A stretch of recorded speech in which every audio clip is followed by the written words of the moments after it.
안녕하세요. 오늘 딥다이브는 여러분께서 보내주신 흥미로운 보고서 하나를 좀 파헤쳐 볼까 합니다. 네, 어떤 내용인가요? 바로 16세기 종교개혁가죠. 장 칼뱅. 이 칼뱅의 교회관 그리고 직분론에 대한 신학 보고서인데요. 아, 칼뱅의 교회론과 직제론. 아주 중요한 주제죠. 네, 교회가 그냥 뭐랄까 신앙생활의 부속물 정도가 아니라 구원이 이루어지는 아주 핵심적인 장소, 심지어 어머니라고 봤다는 거예요. 맞습니다. 당시 로마 가톨릭하고 또 급진 개혁파 사이에서 칼뱅이 제시했던 그 길, 그게 뭔지 살펴보는 게 중요하겠네요. 그렇죠. 자, 그럼 한번 제대로 풀어볼까요? 좋습니다. 칼뱅을 이해하려면요. 우선 교회를 보는 그의 시선이 좀 이중적이라는 걸 알아야 해요. 이중적이요? 네. 하나는 보이지 않는 교회, 그러니까 에클레시아 인비지빌리스라고 하죠. 이건 이제 시공간을 넘어서 하나님만이 아시는 택함받은 모든 성도들의 영적인 총합체예요. 아, 그러니까 눈에 보이지 않는 이상적인 교회 같은 거네요. 그렇죠. 교회의 어떤 궁극적인 순수성 같은 걸 담보하는 개념이고요. 근데 그것만 너무 강조하면 우리가 실제로 다니는 이 교회, 눈에 보이는 교회는 좀 중요성이 떨어져 보일 수도 있겠는데요. 어차피 불완전하고 뭐 그렇다면요. 아주 예리한 지적이세요. 그래서 칼뱅에게는 보이는 교회, 즉 에클레시아 비지빌리스 개념이 정말 중요했습니다. 보이는 교회요? 네, 우리가 경험하는 이 지상의 신자 공동체 말이죠. 근데 칼뱅은 이곳이 알곡과 가라지가 막 섞여 있는 혼합체, 라틴어로는 콜푸스 퍼믹스툼이라고 했는데 이걸 솔직하게 인정했어요. 섞여 있다, 불완전하다는 걸 인정했다는 거군요. 네, 하지만 중요한 건 바로 그 불완전함 때문에 교회를 떠나라, 이게 아니라는 거죠. 오히려 그 안에서 말씀 선포나 성례 집행, 그리고 또 중요한 권징 같은 은혜의 방편들이 더 필요하다, 이렇게 역설한 겁니다. 아하, 그래서 신자들의 어머니, 마테 피델리움이라는 표현을 썼군요. 완벽해서가 아니라 부족하더라도 이 어머니 품 안에서 우리가 양육받고 성장해야 한다. 뭐 이런 의미로요? 정확합니다. 교회 밖에는 구원이 없다는 그 유명한 말도 사실 로마 교황의 어떤 통치권 밖을 의미한 게 아니었고요. 그럼 뭘 의미한 거죠? 그리스도께서 제정하신 그 말씀과 성례의 사역 밖을 의미했던 거죠. 교회의 머리는 오직 그리스도 한 분, 카푸트 에클레시이시고 그분은 말씀을 통해 교회를 다스리신다. 이게 핵심이에요. 그러니까 권위의 중심이 사람이 아니라 말씀과 성례 그 자체에 있다는 거네요. 네, 바로 그거죠. 그렇다면 세상에 교회가 정말 많은데 어디가 진짜 보이는 교회인지 우리가 어떻게 알 수 있을까요? 칼뱅이 제시한 기준 같은 게 있었나요? 네, 있었습니다.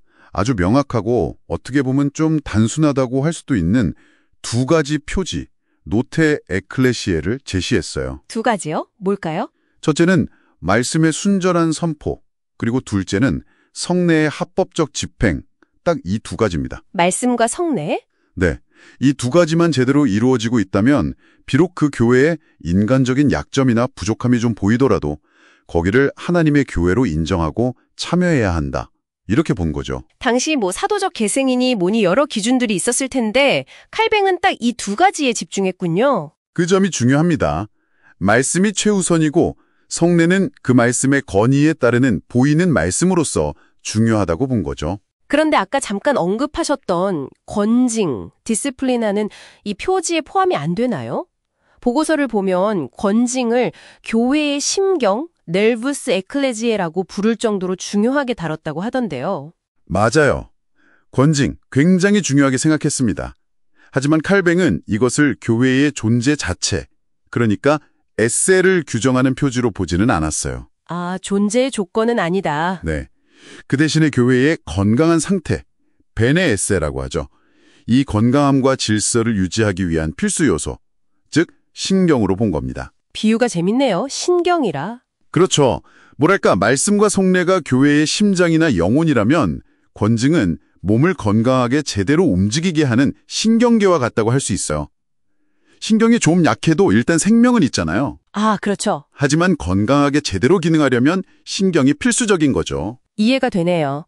교회의 본질과 표지를 봤으니까 이제 그 구조, 그러니까 직분 이야기로 넘어가 보죠. 이 직분들도 그냥 편의상 사람들이 만든 게 아니라 이것도 신적인 기원이 있다고요? 이 부분이 좀 흥미롭던데요. 그렇습니다. 칼뱅에게 교회의 직분은 그냥 인간의 아이디어가 아니에요. 그리스도께서 교회를 세우시고 다스리시기 위해 직접 제정하신 거라고 봤습니다. 직접요? 근거가 있었나요? 네, 주로 에베소서 4장 같은 구절들을 근거로 들었죠. 거기 보면 사도, 선지자, 복음전도자, 목사, 교사 이런 직분들이 나오잖아요. 네네. 칼뱅은 이 중에서 사도, 선지자, 복음전도자 같은 직분은 교회의 기초를 놓기 위한 좀 특별한 임시직으로 봤어요. 아, 한시적인 역할이었다. 그렇죠. 그래서 중요한 건 그 직함 자체가 아니라 그들이 전했던 교리, 그 가르침을 충실하게 계승하는 것이라고 강조했습니다. 그럼 교회가 계속 유지되기 위해서 항상 필요한 직분, 항존직, 펄페초이라고 하죠. 그건 뭐였나요? 어떤 구조를 생각했던 거죠? 4가지였습니다. 이것도 에베소서와 고린도전서 같은 곳을 종합해서 봤는데요. 첫째는 목사, 패스터. 우리가 아는 대로 말씀 선포, 성례 집행, 그리고 성도들을 돌보는 역할을 하고요. 네, 목사. 둘째는 교사, 닥터. 이 직분은 순수한 교리를 가르치고 또 변증하는, 그러니까 교리 교육과 수호에 좀 더 초점을 맞춥니다. 교사. 아, 목사랑은 좀 역할이 다르군요. 네, 약간 분화되죠. 그리고 셋째는 장로, 프레스페럴. 이 장로는 목사와 협력해서 교회의 질서를 유지하고 권징을 시행하는 일종의 지리 역할을 담당합니다. 장로. 마지막으로 넷째는 집사입니다. 디아코누스. 집사는 가난한 사람들을 돕는 구제 활동과 교회의 재정 관리를 포함한 봉사를 맡는 거죠. 어떤 교회에서는 재정 담당과 구제 담당을 나누기도 했고요. 목사, 교사, 장로, 집사. 이렇게 넷이네요. 이게 무슨 서열 같은 건 아니죠? 전혀 아닙니다. 중요한 건 서열이 아니라 기능의 분화예요. 기능의 분화요? 네.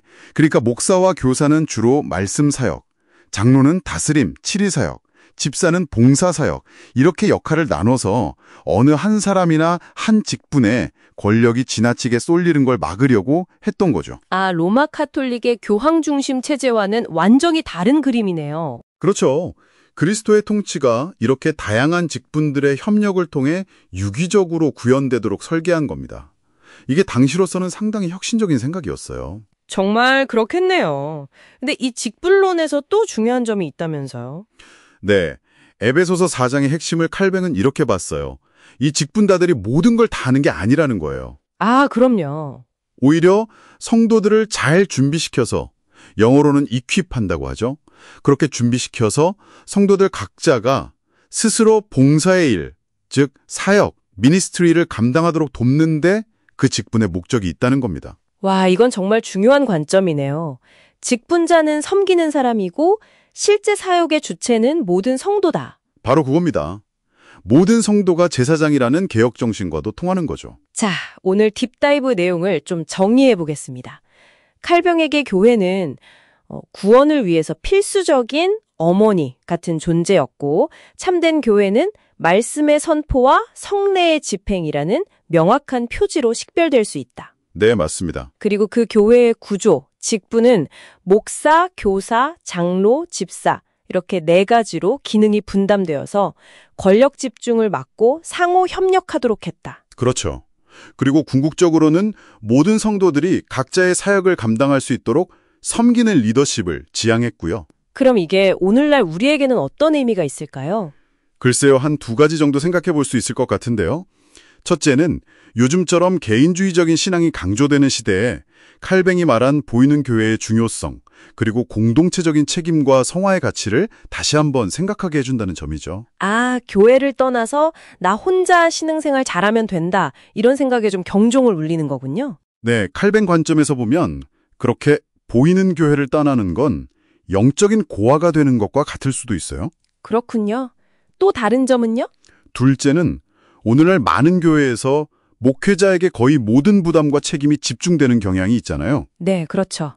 목회자 중심주의라고도 하고요. 네, 이런 현상에 대해서 칼뱅의 직분론은 아주 중요한 대안을 제시합니다. 즉, 모든 성도가 사역의 주체이고 목사를 포함한 직분자들은 이 성도들이 사역을 잘 감당하도록 돕는 자, 이퀴퍼라는 관점이죠. 만인 사역자 개념을 잘 보여준다고 할 수 있습니다. 직분자는 돕는 자다. 정말 중요한 통찰이네요. 오늘 칼병의 교회론과 직분론 속으로 아주 깊이 들어가 봤는데요. 네, 의미 있는 시간이었습니다. 마지막으로 리스너 여러분께 이런 질문을 한번 던져보고 싶습니다.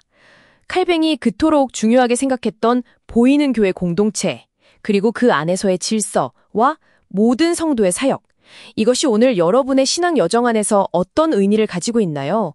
그리고 교회는 항상 개혁되어야 한다, 에클레시아 셈포 레썸한다 라는 그 정신은 지금 여기 우리의 교회와 또 나 자신에게 무엇을 요구하고 있을까요? 한번 진지하게 곱씹어 볼 질문인 것 같습니다. 네, 정말 그렇네요. 오늘 딥다이브는 여기까지입니다. 감사합니다. 감사합니다.